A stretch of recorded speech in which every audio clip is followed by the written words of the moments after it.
प्रिय विद्यार्थियों नमस्कार। हिंदी की ऑनलाइन शिक्षण व्यवस्था में आप सबका हार्दिक अभिनंदन स्वागत। आइए प्रारंभ करते हैं हिंदी व्याकरण का अध्ययन। आज हम जिस प्रकरण का अध्ययन करने जा रहे हैं वह हिंदी व्याकरण की दृष्टि से बहुत ही महत्वपूर्ण प्रकरण है और शब्द विचार की दृष्टि से भी महत्वपूर्ण प्रकरण है और शब्दों के व्यवहार की दृष्टि से भी महत्वपूर्ण प्रकरण है। इसलिए मुझे पूरी आशा है कि आप इस प्रकरण को बड़े ध्यान से और बड़ी गंभीरता के साथ अध्ययन करेंगे। आज का हमारा प्रकरण है, यद्यपि व्याकरण में सबसे सरल प्रकरण है ये, लेकिन सबसे गंभीर भी है और वह प्रकरण है हमारा उपसर्ग।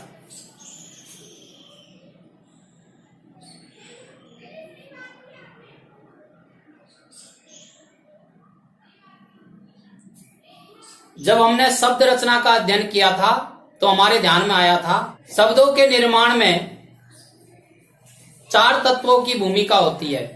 उसमें से एक तत्व है उपसर्ग, एक तत्व है प्रत्यय, एक तत्व है संधि और एक तत्व है समास। ये शब्द रचना के 4 आधार है, 4 तत्व है। तो शब्द रचना का जो पहला तत्व है, पहला आधार है, वह उपसर्ग है। उपसर्ग जो शब्द है यह 2 शब्दों से मिलकर के बन रहा है। उप धन सर्ग, दोनों शब्दों के अलग अलग अर्थ है। उप भी अपने आप में उपसर्ग है और सर्ग जो शब्द है इसका अर्थ होता है जोड़ना। सर्ग शब्द का अर्थ है जोड़ना और उपसर्ग हमेशा छोटे के अर्थ में काम आता है, अर्थात छोटा या अंश।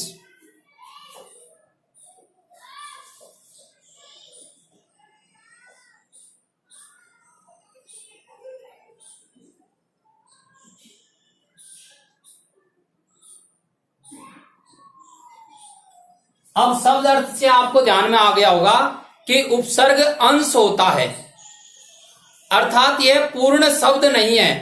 तो उपसर्ग क्या है? शब्दांश है।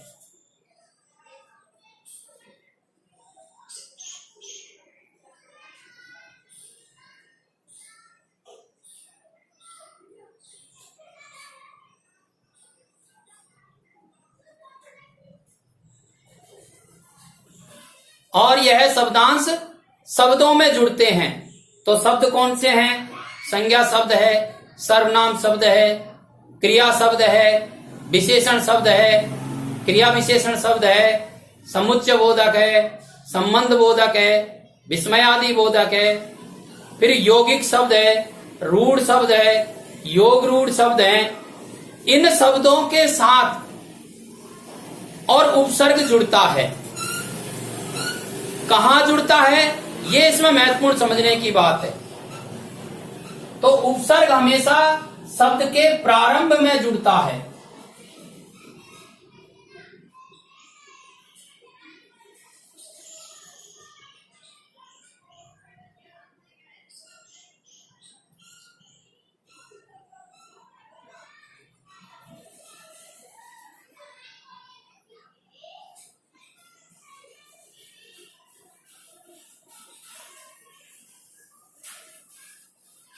कई बार पढ़ते समय आपने सुना होगा उपसर्ग शब्दों के पहले जुड़ते हैं, कुछ लोग कहते हैं उपसर्ग शब्द के आगे जुड़ते हैं।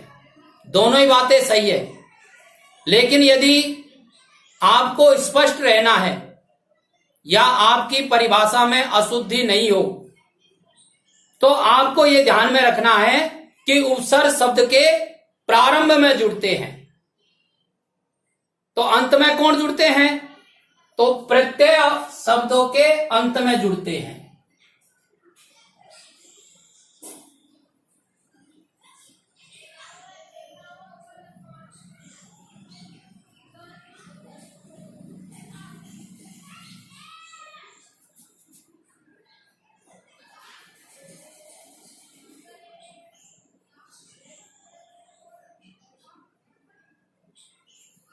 उपसर्ग शब्द के प्रारंभ में जुड़ते हैं और प्रत्यय शब्द के अंत में जुड़ते हैं। और जिस शब्द में ये जुड़ते हैं उसको कहते हैं मूल शब्द।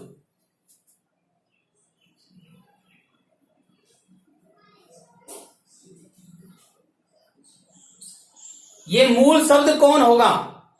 तो मैं पहले ही बता चुका हूं कि मूल शब्द या तो संज्ञा होगा, या सर्वनाम होगा, या विशेषण होगा, या क्रिया विशेषण, समुच्चय बोधक, संबंध बोधक, ये मूल शब्द है। और इन मूल शब्दों के प्रारंभ में, इसको कई स्थानों पर आप पहले या आगे पढ़ते हैं, पर आप प्रारंभ याद रखिए। ये उपसर्ग कहलाते हैं। और मूल शब्द के अंत में, कई स्थानों पर इसको बाद में पढ़ते हैं। आप अंत याद रखिए, अंत।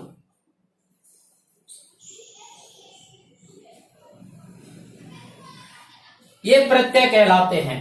मूल शब्द के प्रारंभ में जुड़ते हैं उसे उपसर्ग कहते हैं, और मूल शब्द के अंत में जुड़ते हैं उसे प्रत्यय कहते हैं। कैसे जुड़ते हैं? जैसे सर्ग में उप जुड़ा हुआ है। और भी दूसरा उदाहरण अपन देख सकते हैं, जैसे मूल शब्द है पुत्र, और इसके प्रारंभ में यदि हम कुपसर्ग जोड़ देते हैं तो हो जाता है कुपुत्र।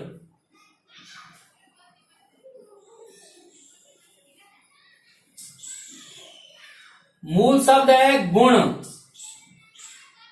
इसमें यदि अवउपसर्ग जोड़ देते हैं तो शब्द बन जाता है अवगुण। इस प्रकार से शब्द के प्रारंभ में जुड़ करके और ये उस शब्द के अर्थ में परिवर्तन कर देते हैं। इस सारे प्रकरण को पढ़ने के बाद यदि हम उपसर्ग की परिभाषा पढ़े तो फिर इसकी परिभाषा बनती है वे शब्दांश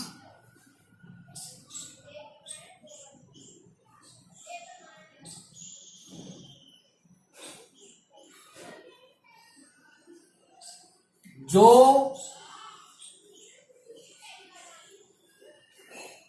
शब्द के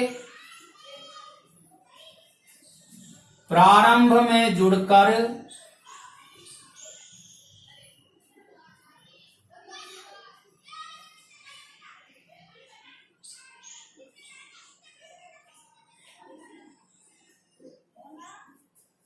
उसके अर्थ में परिवर्तन कर देते हैं।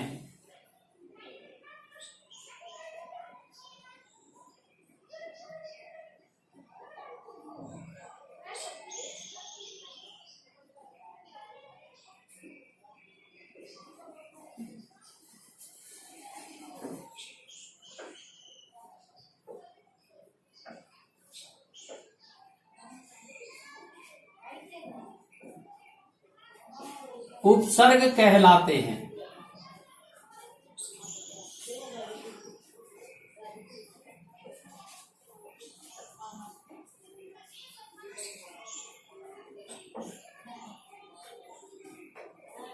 क्या करते हैं? शब्द के प्रारंभ में जुड़ करके उसके अर्थ में परिवर्तन कर देते हैं, उपसर्ग कहलाते हैं।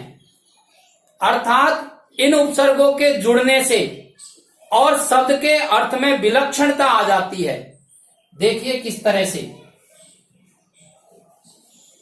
धातु है रे,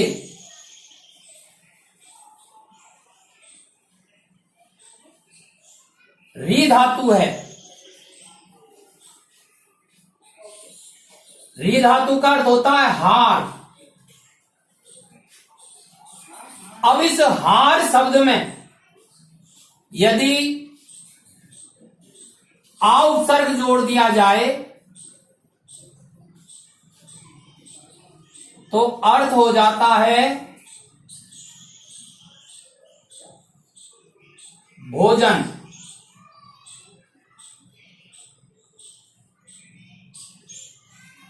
इसी हार शब्द में सम उपसर्ग जोड़ दिया जाए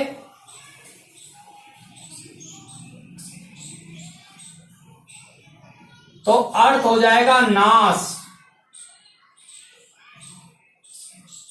इसी हार शब्द में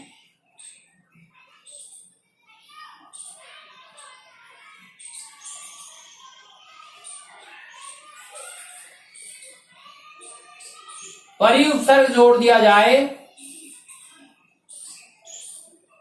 शब्द हो जाएगा परिहार, और इसका अर्थ होगा छोड़ना।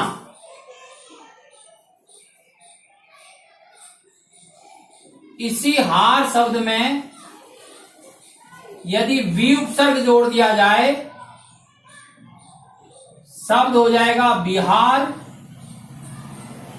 भ्रमण करना। इस प्रकार से उपसर्गों के कारण से और शब्द में विलक्षणता आ जाती है, उसके अर्थ में परिवर्तन हो जाता है।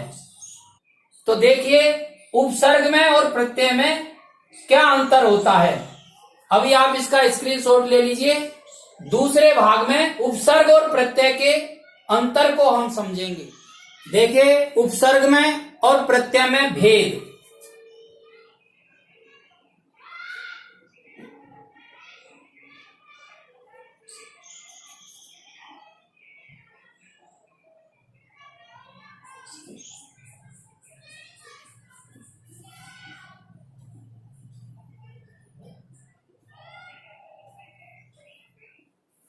यदि समानता की बात करते हैं तो उपसर्ग में और प्रत्यय में यह समानता है कि ये दोनों ही शब्दांश है। और भेद की बात करते हैं तो पहला भेद, इनको हम उपसर्ग और प्रत्ययों की विशेषताएं भी कह सकते हैं।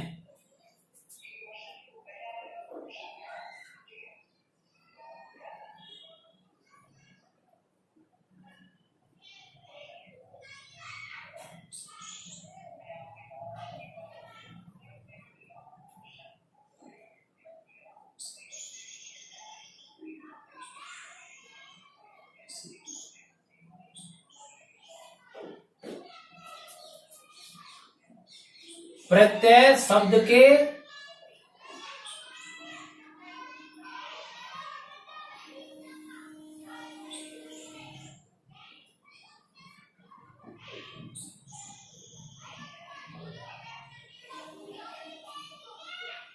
अंत में जुड़ते हैं।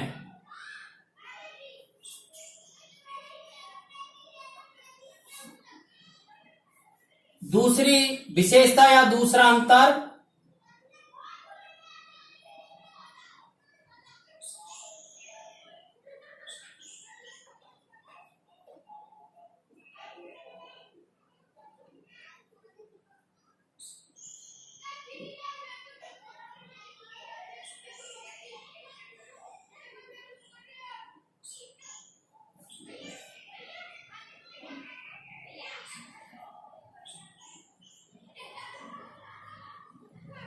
शब्द के अर्थ में परिवर्तन कर देते हैं।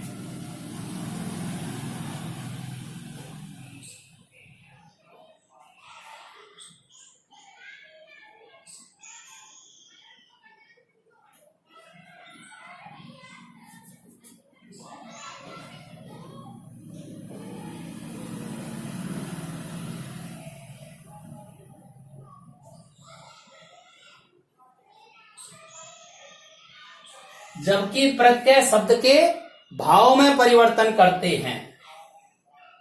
तीसरी विशेषता या तीसरा अंतर,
इनका स्वयं का अर्थ नहीं होता है, केवल भाव प्रकट करते हैं। इस प्रकार से इनको उपसर्ग के और प्रत्ययों के भेद भी कह सकते हैं और उपसर्ग की विशेषताएं या प्रत्यय की विशेषताएं भी कह सकते हैं।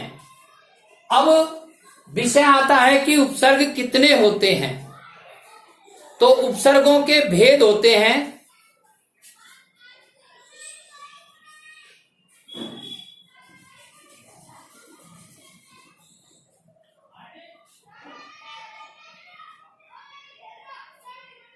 उपसर्ग के 3 भेद होते हैं। पहला भेद है संस्कृत के उपसर्ग।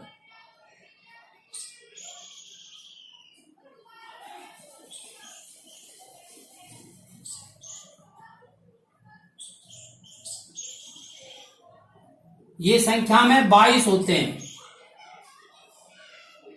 दूसरा भेद है हिंदी के उपसर्ग।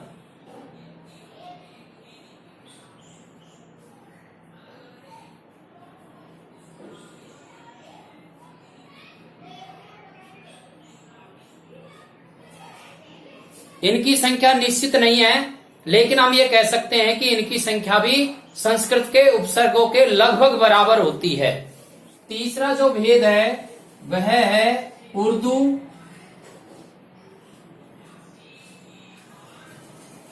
अंग्रेजी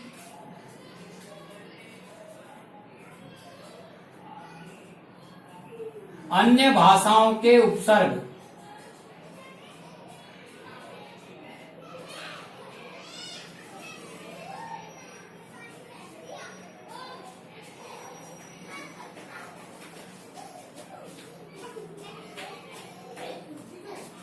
इनको विदेशी उपसर्ग के नाम से भी जानते हैं और इनकी संख्या भी निश्चित नहीं है, लेकिन हम ये कह सकते हैं कि हिंदी के उपसर्गों के लगभग बराबर संख्या उर्दू या अंग्रेजी या अन्य भाषाओं के उपसर्गों की भी होती है।